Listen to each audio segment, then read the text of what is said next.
좋은 소식이 있어서 켰습니다, 여러분.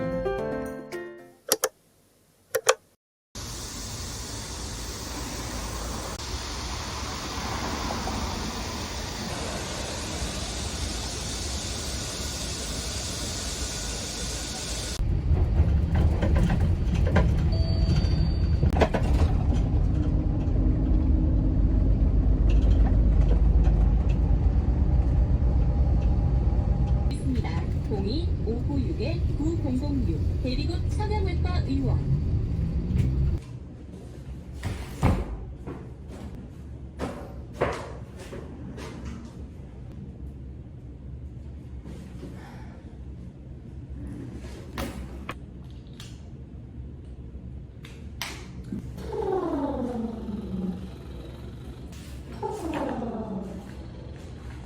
검출된 건 이번이 처음으로 해당 조합은 지역 상점 등에 판매되던 벌꿀을 회수하고 있다고 요미우리는 전했습니다. 저는 오늘 강남에 스터디를 하러 왔습니다. 아직 같이 하기로 한 언니가 도착을 안 해서 기다리고 있어요.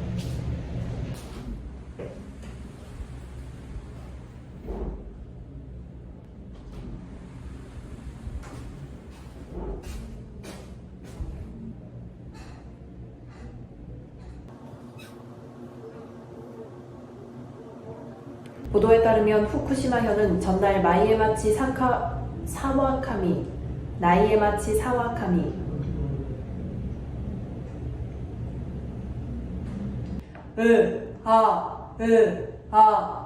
하하하 더불어민주당 최고위원이시죠. 김영배 의원입니다. 국민의힘 최영도 의원 나오셨습니다. 세종연구소 일본연구센터장 진창수 박사 나오셨습니다. 언니 오늘 안 찍어?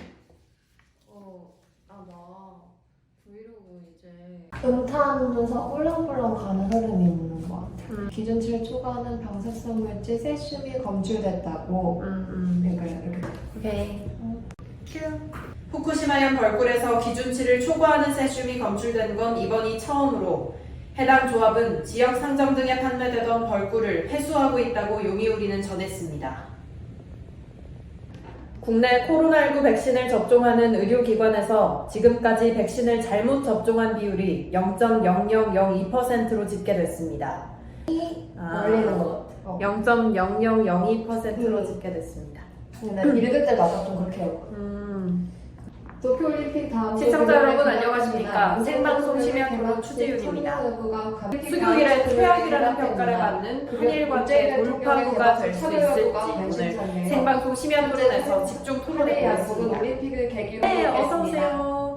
일요일 아침 가장 확실한 선택 동물농장에 오신 걸 환영합니다. 아직 아무것도 네, 어서오세요. 진창수 박사 네. 그리고 오늘 온라인 네, 어서 어서오세요. 함께하는 네. 가장 확실한 네, 선택 어서오세요. 동물농장에 왜 그런 말 있잖아요.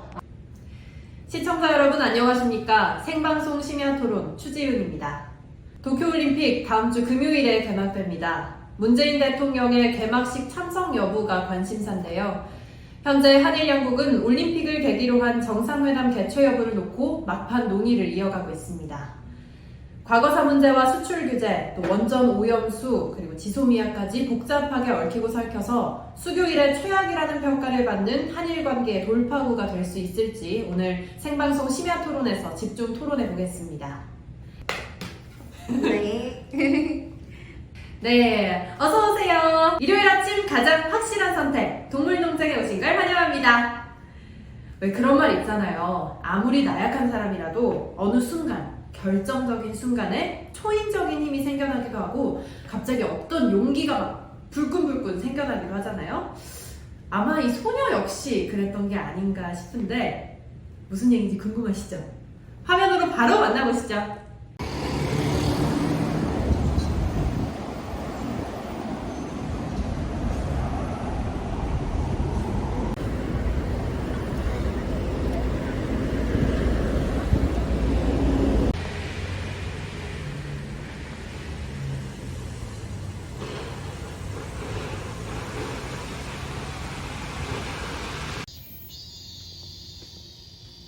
진짜 잘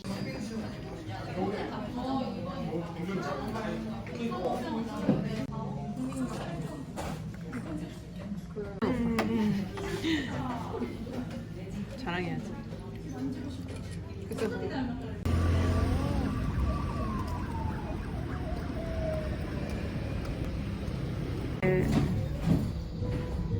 수목원 같네. 그러면 얘랑 나 뭐 먹지? 상상도 못했네. Oh my mask. 뭔가 하나씩 없어서 자꾸. 오빠 웃어봐. 아 그러네?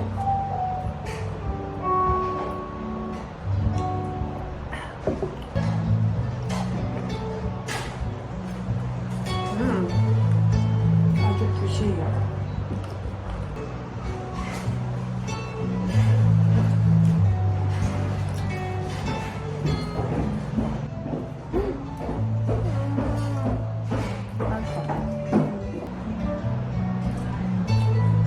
나 먹는 거 나왔을 것 같은데? 너 안 나와. 나 코만 나와. 입은 안 나, 다행히.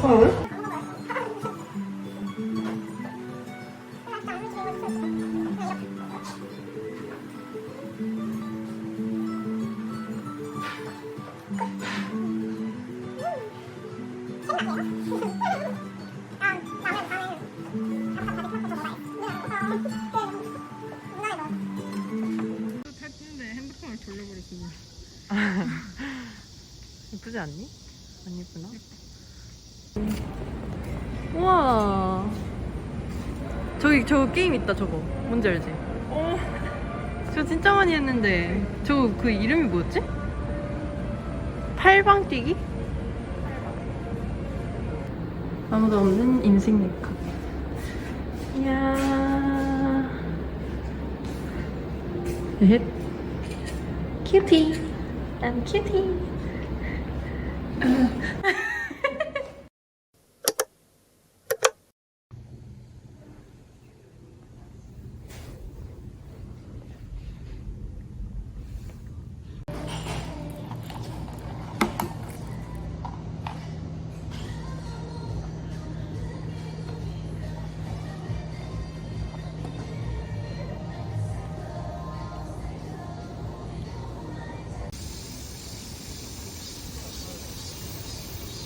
나가주세요. 보도는 이제 보행자에게 양보하고 자전거 도로 또는 차도 우측 가장자리로 안전문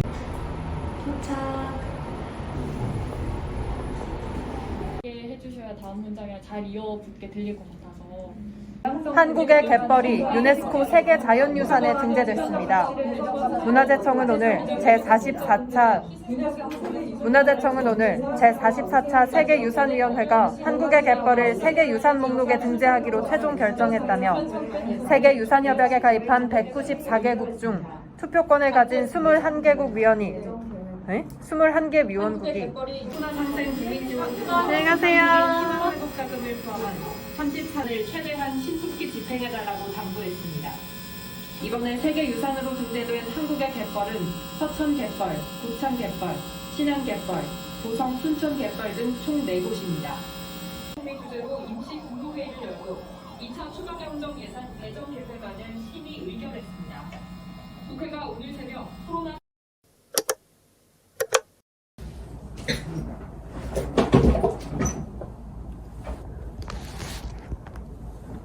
안녕하세요 여러분.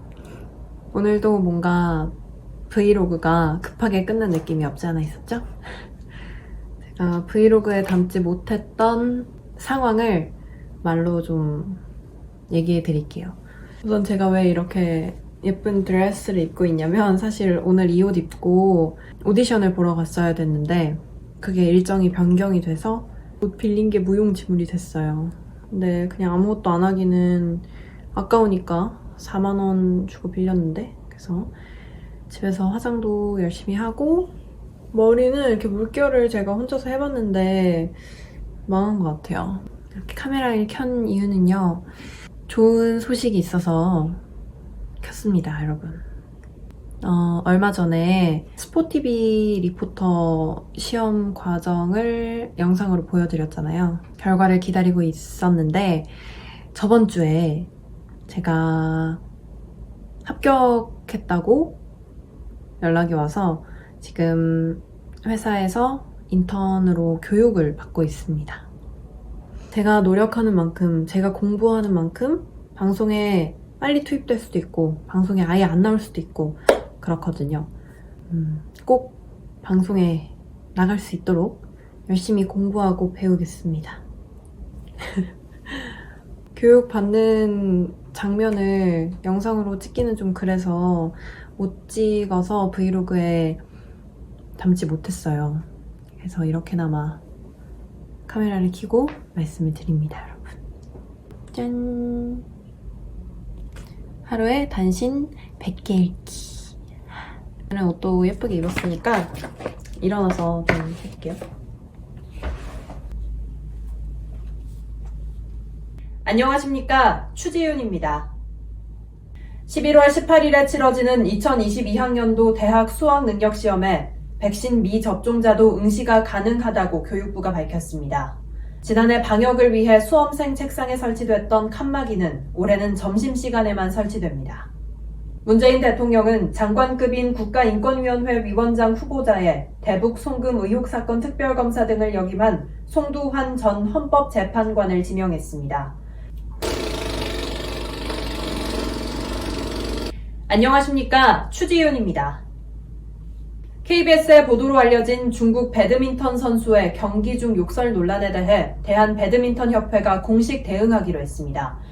논란이 된 건 우리 선수와 대결한 여자 복식 조별리그 3차전 그리고 준결승전입니다. 중국 천칭천의 기합 소리가 알고 보니 욕설로 밝혀졌는데요. 대한배드민턴협회는 IOC가 아닌 세계배드민턴연맹을 통해 공식 항의하기로 했습니다. 전 세계 신종 코로나 바이러스 감염증 누적 확진자가 2억 명을 넘었습니다. 도쿄올림픽에서 한국 다이빙의 역사가 새로 써졌습니다. 우하람이 남자 3m 스프링보드에서 4위에 올랐는데 한국 다이빙 역대 최고 성적입니다. 도쿄에서 강재훈 기자의 보도입니다. 도쿄올림픽에서 한국 다이빙의 역사가 새로 써졌습니다. 우하람이 남자 3m 스프링보드에서 4위에 올랐는데 한국 다이빙 역대 최고 성적입니다. 도쿄에서 강재훈 기자의 보도입니다. 미국 국방부가 한미연합훈련에 대한 모든 결정은 한국 정부와의 협의 속에 이뤄질 것이며 우리나라로부터 중단 요청을 받은 적은 없다고 밝혔습니다. 경기 북부경찰청은 3기 신도시 대상 지역 주민에게 토지 보상 서류 등을 불법으로 작성해준 혐의로 LH 간부 출신인 60살 A씨를 구속해 검찰에 송치했다고 밝혔습니다. 일부 보험사가 내놓은 이른바 백신 보험의 보장 범위가 아나필락시스 쇼크만 해당돼 소비자들의 주의가 요구됩니다. 국회 정보위원회가 내일 오전 전체 회의를 열고 국가정보원으로부터 북한 관련 현안 보고를 받습니다. 청해부대 34진 장병을 대상으로 한 코로나19 검사에서 4명이 추가로 양성 판정을 받아 모두 270명이 최종 확진 판정을 받았습니다. 국방부는 어젯밤 실시한 청해부대 전 부대원 301명에 대한 PCR 검사에서 4명이 추가로 양성 판정을 받아 모두 270명이 확진됐다고 밝혔습니다. 국민의힘 대선 주자 11명이 처음으로 한자리에 모여 간담회를 열고 본격적인 경선 준비에 나섰습니다. 농심은 다음 달 16일부터 모든 라면 제품의 가격을 인상한다고 밝혔습니다. 올림픽 개막 이후 일본 내 코로나19 확진자가 급증하고 있는 가운데 일본 정부가 도쿄도와 오키나와현에 발령 중인 긴급 사태를 확대하는 방안을 검토하고 있습니다. 미성년 제자를 성폭행하고 성적으로 학대한 혐의 등으로 지난해 구속 기소된 전 유도 국가대표 왕기춘 선수에게 징역 6년이 확정됐습니다. 우리 대표팀이 도쿄올림픽 펜싱 남자 사브르 단체전에서 결승에 진출했습니다. 경기 남부경찰청은 지인을 사칭해 돈을 요구하는 메신저 피싱 수법으로 피해자 12명에게서 4억 7천만 원을 챙긴 피싱 조직 8명을 붙잡아 이 중 6명을 구속했다고 밝혔습니다. 지난해 8월부터 이른바 데이터 3법이 시행됐습니다. 개정된 개인정보보호법, 정보통신망법, 신용정보법을 일컫는 말인데 개인정보를 식별할 수 없는 가명정보로 바꿔 이용할 수 있도록 한 게 이들 법의 핵심입니다. 4차 산업시대의 원유라 불리는 데이터를 각 분야에서 보다 적극적으로 활용하자는 취지입니다. 시민단체 등에선 가명이라도 개인정보가 본인 동의 없이 쓰인다는 데에 강한 반대의 목소리를 내왔는데요. 이제 다음 주면 데이터 3법이 시행된 지 1년이 됩니다. 현장에선 어떤 변화가 있었을까요? 그동안의 성과와 과제를 정현우 기자가 살펴봤습니다. 베트남 최대 도시 호찌민에서 코로나19 감염 확산세가 수그러들지 않자 시 전역에 야간 통행 금지령을 내리기로 했습니다. 안녕.